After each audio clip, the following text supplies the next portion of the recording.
Yeah, so you can put a Uncharged AR15 on safe.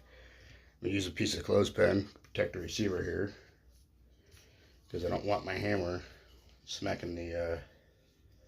I'm just holding this in there, just holding it. Look, fire. That's been fired, right? Hammer's clearly been dropped. It's on fire. You take this, put it on safe. See it? Safe.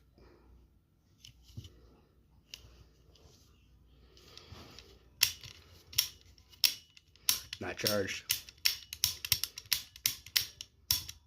Clothespin's only in it to protect the receiver.